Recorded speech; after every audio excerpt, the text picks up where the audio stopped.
નમસ્કાર દોસ્તો, વિડીયોમાં ફરી એક વખત તમારું સ્વાગત કરું છું। જે રીતે અત્યારે રબારી સમાજના મકાનો તોડી પાડવામાં આવે છે, ત્યારે ફરી એક વખત અંબાજી રોડ પર અંબાજી કોરિડોર બનાવવા માટે રબારી સમાજના 89 મકાનો પાડી દેવામાં આવ્યા। ત્યાર પછી ત્યાં કોંગ્રેસ પાર્ટીના નેતાઓ પહોંચે છે। કોણ કોણ પહોંચે છે? ગેનીબેન ઠાકોર છે, જિગ્નેશભાઈ મેવાણી છે, બીજા પણ નેતાઓ છે, સાથે લાલજીભાઈ દેસાઈ પણ આવ્યા છે અને એમની સાથે વાતચીત કરે છે। પોલીસને પણ બોલાવી છે, એમની સાથે પણ વાતચીત કરવામાં આવી છે। પણ સૌથી પહેલા મારે વાત કરવી છે આ ભારતીય જનતા પાર્ટીની સરકારને કે તમે કોઈ સારો એવો કોરિડોર બનાવવા માટે લોકોને બેઘર કરશો। તમે મકાન આપવાની વાત કરી હતી 2014માં જ્યારે તમે વડાપ્રધાન બન્યા, ત્યારે તમે એવું કીધેલું કે દરેક ભારતીય નાગરિકને પોતાનું ઘર હશે। તો આજે મકાન આપવાને બદલે જે લોકો વર્ષોથી ત્યાં રહે છે એમના મકાનો ઉપર તમે બુલડોઝર કેવી રીતે ફેરવી શકો સાહેબ? તમારે એક અંબાજી કોરિડોર બનાવવો છે। અંબાજી કોરિડોર બનાવવા માટે કેટલા લોકોને તમે રસ્તા પર ઉતારશો? કેટલા લોકોને ઘર વગરના કરશો, બેઘર કરશો? તમે આજે નાના નાના બાળકો રસ્તા ઉપર રખડે છે, રસ્તા પર સૂવે છે, પોતાનું શિક્ષણ ખરાબ થઈ રહ્યું છે। ત્યારે તમે જે રીતે અત્યારે બુલડોઝર ફેરવવાનું જે કામ ચાલુ કર્યું છે, ત્યારે એ કામને લઈને રબારી સમાજના લોકોમાં ખૂબ આક્રોશ પણ છે। એના પહેલા પણ અમદાવાદની અંદર રબારી સમાજના મકાનો પર બુલડોઝર ફેરવવામાં આવ્યું હતું, ત્યારે પણ રબારી સમાજના લોકો ખૂબ ગુસ્સે થયા હતા। ભારતીય જનતા પાર્ટી સાથે જેટલા જોડાયેલા હતા એ લોકોએ ભારતીય જનતા પાર્ટી સાથે છેડો પણ ફાડી નાખ્યો હતો। ત્યારે આજે ફરી એક વખત અંબાજી રોડ પર અંબાજી કોરિડોર બનાવવા માટે જે રબારી સમાજના 89 મકાનો પાડી દેવામાં આવ્યા છે અને ત્યાર પછી ગેનીબેન ઠાકોરનું શું નિવેદન સામે આવ્યું છે એ આપણે સૌથી પહેલા સાંભળી લઈએ દોસ્તો। પણ જ્યારે આઝાદી પહેલા આ લોકોના મકાન હોય ત્યારે તો આઝાદી પહેલા તો અને આઝાદી પછી તો કાયદો હતો કે ખેડે એની જમીન અને કબજો એનું મકાન। તો આ એ વખતના કાયદા પ્રમાણે ગણવા જોઈએ તો આ કોઈ પણ ગેરકાયદેસર નથી। આ એમની પોતાની માલિકીનો હક ગણાય। અને સાંભળવા મળ્યું છે કે હજી બીજા 2000 લોકોને અહીંથી પોતાના આશિયાના રોજીરોટી દુકાનોથી વંચિત કરવા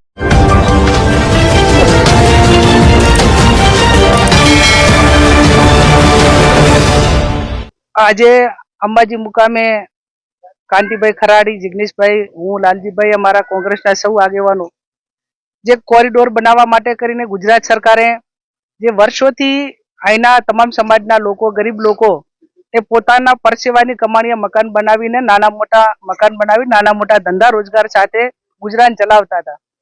સરકાર કોઈ પણ ડેવલપિંગ કરે એમાં કોઈનો વાંધો ના હોય, પણ જ્યારે આઝાદી પહેલા આ લોકોના મકાન હોય ત્યારે તો આઝાદી પહેલા તો અને આઝાદી પછી તો કાયદો હતો કે ખેડે એની જમીન અને કબજો એનું મકાન।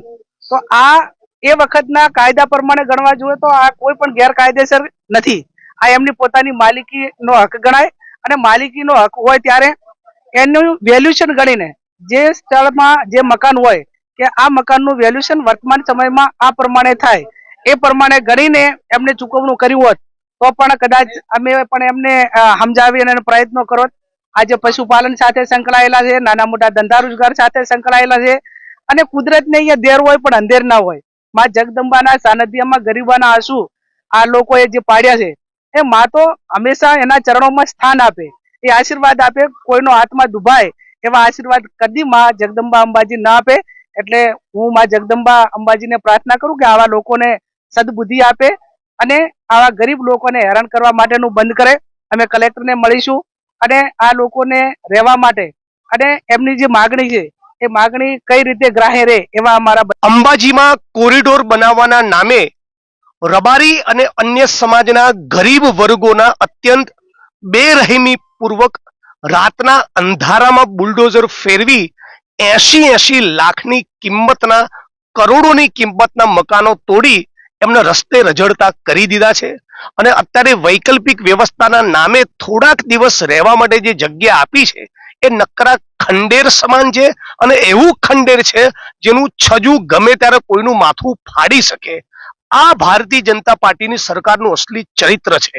એટલે ક્ષત્રિય, દલિત અને કોળી સમાજના મકાનો ભાવનગરમાં તોડી રહ્યા છે, અમદાવાદમાં અને અંબાજીમાં રબારી સમાજના મકાન તોડ્યા, સુભાષબ્રિજ સર્કલ પાસે ઠાકોર સમાજના મકાન તોડ્યા. એટલે જાણે દલિત, આદિવાસી, ઓબીસી સમાજની છાતી પર બુલડોઝર ફેરવવાનો સંકલ્પ આ હિન્દુત્વનો ઠંઠો લઈને ફરતી સરકારે, ભાજપના લોકોએ કર્યું હોય એવું ચિત્ર છે. અને સાંભળવા મળ્યું છે કે હજી બીજા 2000 લોકોને અહીંથી પોતાના આશિયાના રોજીરોટી દુકાનોથી વંચિત કરવાના છે. એટલે આવો પ્રોજેક્ટ એ અમાનવીય પ્રોજેક્ટ છે જે કોઈ પણ સંજોગોમાં થવો જોઈએ નહીં.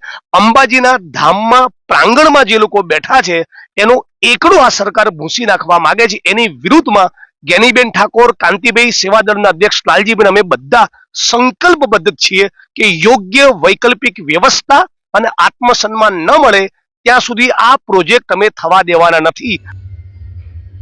તો હું પૂછવા માંગુ છું સરકારને કે જે લોકો વર્ષોથી ત્યાં રહે છે, મકાન વેરો ભર્યો હશે, લાઇટ બિલો ભર્યા હશે, સફાઈ વેરાઓ ભર્યા હશે, તો એ બધું લેતી વખતે તમને કેમ યાદ ના આવ્યું કે આ મકાનો ગેરકાયદેસર છે? કોંગ્રેસ પાર્ટીની જ્યારે સત્તા હતી ત્યારે કોંગ્રેસે આ લોકોને મકાનો ફાળવેલા હતા. આજે એ મકાનો ઉપર લોકો 30-30 વર્ષથી રહે છે, છતાં તમે એ મકાનો ઉપર બુલડોઝર ફેરવી દીધું. આટલી તાનાશાહી, લોકોને મકાન આપવાને બદલે તમે લોકોને બેઘર કરી રહ્યા છો સાહેબ. આ તાનાશાહી નથી તો બીજું શું કહેવાય દોસ્તો? કોંગ્રેસ પાર્ટીના નેતાઓ ત્યાં પહોંચ્યા છે અને જે રીતે સરકારને ચીમકી આપી છે જિગ્નેશભાઈ મેવાણીએ, જ્ઞાનીબેન ઠાકોર, લાલજીભાઈ દેસાઈ, આ બધાએ રબારી સમાજની બહેનોને આશ્વાસન આપ્યું છે કે તમારા માટે અમે સરકાર સામે લડીશું. અને સીધી વાત છે, પેલા 156 આવ્યા છે એ તો કઈ બોલવાના નથી, એને તો એર કન્ડિશન ઓફિસમાં બેસી અને આરામ કરવાનો છે, બરાબર ને? 156 સીટો આપી છે તો એ લોકો તો મજા જ કરવાના છે, એને કઈ ફરક પડવાનો નથી, એના પેટનું પાણી હલવાનું નથી. લોકો ઘરમાં રહે કે ઘરની બહાર રહે, રસ્તા ઉપર રહે કે અડધી રાતે ભટકે, એને શું ફરક પડવાનો છે? એને તો ઓફિસમાં એર કન્ડિશન, ગાડીમાં એર કન્ડિશન, ઘરે આવે તો એર કન્ડિશન, મજાની લાઈફ જીવે છે. ફક્ત એમણે કર્યું શું તો કે ચૂંટણી દરમિયાન તમારી સામે આવી પ્રકારના લોલીપોપો આપ્યા અને તમારી સામે હાથ જોડી વોટની ભીખો માંગી, એટલે તમે લોકોએ સીધું કમળનું બટન દબાવી દીધું. આજે તમારે આ વસ્તુ ભોગવવી પડે છે તો કંઈક ને કંઈક આ ભૂલ તમે પણ કરી રહ્યા છો. દોસ્તો, વિડીયોમાં બસ આટલું જ. વિડીયો વધુમાં વધુ શેર કરો, દરેક લોકો સુધી પહોંચે. પસંદ આવ્યો હોય તો લાઈક કરવાનું ભૂલશો નહીં. જય હિન્દ.